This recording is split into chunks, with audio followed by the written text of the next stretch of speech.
রণবীরের ধুরন্ধর সাফল্যের পরেই পুরো গোটা বলিউড ভয় পাচ্ছে। ধুরন্ধরের কারণে ভূত বাংলা সিনেমার নির্মাতারা মানে অক্ষয় কুমারের যে ভূত বাংলা, তাতে স্বয়ং উপস্থিত থাকবেন বাংলা থেকে যিশু সেনগুপ্ত। সেই সিনেমা মুক্তির তারিখ কি পিছিয়ে দেওয়ার সিদ্ধান্ত নিল, মানে ভয় কি সিদ্ধান্ত তারা নিতে রাজি হলো। অবশ্যই তোমরা আমাদের চ্যানেলটাকে সাবস্ক্রাইব, ভিডিওটাতে একটা লাইক দাও, পুরো ভিডিওটা দেখো, তাহলেই জানতে পারবে। বিভিন্ন ধরনের ইনফরমেটিভ ভিডিও পেতে, সিনেমার আপডেট পেতে আমাদের চ্যানেলটাকে জুড়ে থাকতে হবে। প্রিয়দর্শন পরিচালিত এই সিনেমার মুক্তি পাওয়ার কথা ছিল 10ই এপ্রিল, কিন্তু প্রযোজক একতা কাপুর জানান যে ছবির মুক্তির তারিখ পিছিয়ে দেওয়া হচ্ছে। ডিসেম্বর মাসে ধুরন্ধর মুক্তি পেয়েছিল, তার ঠিক 3 মাস পরেই ধুরন্ধর 2, দুটি ছবি বক্স অফিসে সমানভাবে সাড়া ফেলেছে এবং গত 1 মাসে বক্স অফিস যেভাবে ফুলে ফেঁপে উঠেছে, ধুরন্ধর 2 এর সাফল্যের কারণে এবার রণবীরের সাফল্যের চাপ এসে পড়ল অক্ষয়ের ওপর। পিছিয়ে দেওয়া হলো ভূত বাংলা ছবির মুক্তির তারিখ। তোমরা ভালো করে জানো যে অক্ষয় কুমারের লাস্ট মানে যে কটা সিনেমা এসেছে প্রায় বলতে গেলে সবকটাই সেরকমভাবে হিট দেয়নি। অক্ষয় কুমারের ডাউনফলটা কিন্তু দেখা যাচ্ছে। তার মধ্যেই যে ধুরন্ধর এখনও চলছে। এবারে এই সময় যদি 10ই এপ্রিল মুক্তি দেওয়া হয়, তাহলে এখনও মানে ধুরন্ধরের জ্বরে গোটা ভারত যেভাবে কাঁপছে, তোমাদের কি মনে হয় ভূত বাংলা সিনেমাটা সেভাবে দর্শক ভিড় করবে? কারণ আমার মতে যদিও বলে যে কোনো সিনেমায় তার সাকসেসকে তুমি আটকে রাখতে পারবে না, সেটা যদি খুব ভালো একটা ছবি হয়।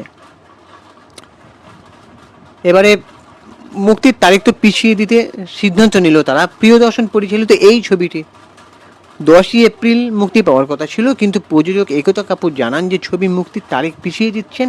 এবং একতা কাপুর কি বলেন যে আমাদের পরিবেশক প্রযোজকদের সঙ্গে সম্মিলিত আলোচনার পরে আমরা ভূত বাংলা নতুন মুক্তির তারিখ হিসেবে 16ই এপ্রিল ঠিক করেছি। মানে 6 দিন পরে তারা সিনেমার মুক্তি দিচ্ছে 10ই এপ্রিল থেকে, যার প্রথম শো শুরু হবে রাত 9টায়।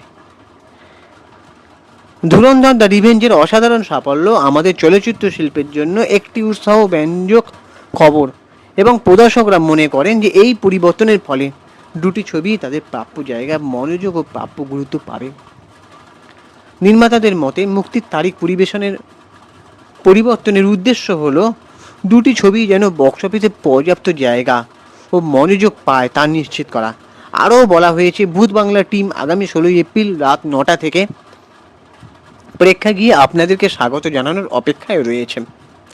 ধুরন্ধরের সাফল্যের জেরে ছবি মুক্তি পিছোতে হলেও রণবীরের এই সাফল্য বৃহৎ অর্থে ইন্ডাস্ট্রির হিতেই কিন্তু সেই কারণে খুশি তিনি।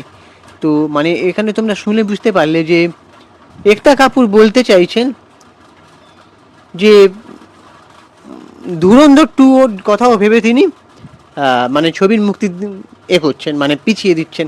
কারণ প্রত্যেকটা চলচ্চিত্রই প্রত্যেকটা সিনেমাই যেন সমান গুরুত্ব পায়, সেটাই তিনি নজর দিচ্ছেন। তো তোমাদের কি মনে হয় যে এই ধুরন্ধরের চাপে বা ধুরন্ধরকে সাইডে রেখে ভূত বাংলা সিনেমা কতটা মন জয় করতে পারবে দর্শকদের মনে? আর অক্ষয় কুমারের কামব্যাক কি এটা হবে এই সিনেমার মাধ্যমে, ভূত বাংলা সিনেমার মাধ্যমে? কারণ অক্ষয় কুমার প্রত্যেকটা ভাবে নিজেকে তৈরি করার চেষ্টা করছেন, কিন্তু তিনি সেভাবে বড়সড় হিট দিতে পারছেন না। তোমরা বলতে পারবে যে অক্ষয় কুমারের লাস্ট কোন সিনেমায় 100 কোটির উপরে লাভ করেছে? কারণ অক্ষয় কুমারের ডাউনফলটা এখন দেখা যাচ্ছে, যেখানে বড় বড় সিনেমারা এত ব্যবসা করে ফেলছে। তোমরা একটা জিনিস দেখবে, টাইগার শ্রফের সিনেমা কিন্তু খুব একটা যে এখন টাইগার শ্রফের একটা সিনেমা যেদিন দেখছিলাম গণপত সিনেমাটা এ বন ইজ হিরো এরকম একটা সামথিং নাম আছে তার সাথে। এই সিনেমাটা কিন্তু 200 কত কোটি টাকা, 150 কোটি টাকার সিনেমা, কিন্তু সিনেমাটা মাত্র সারা বিশ্বব্যাপী জুড়ে 18-20 কোটি টাকা কামিয়েছিল। তাহলে অক্ষয় কুমারের এই সিনেমা কি তোমাদের মনে হয় যে ধুরন্ধরের আরও পরে রিলিজ করলে ভালো হতো, একটা অন্য টাইমিং দেখে? কারণ একতা কাপুর যখন সিদ্ধান্ত নিয়েছেন পিছোবেন, তারা কিন্তু খুব যে আকাশ পাতাল পিছিয়ে দিয়েছেন তা নয়, মাত্র 6 দিন পরে তারা পিছিয়েছেন 16 তারিখে।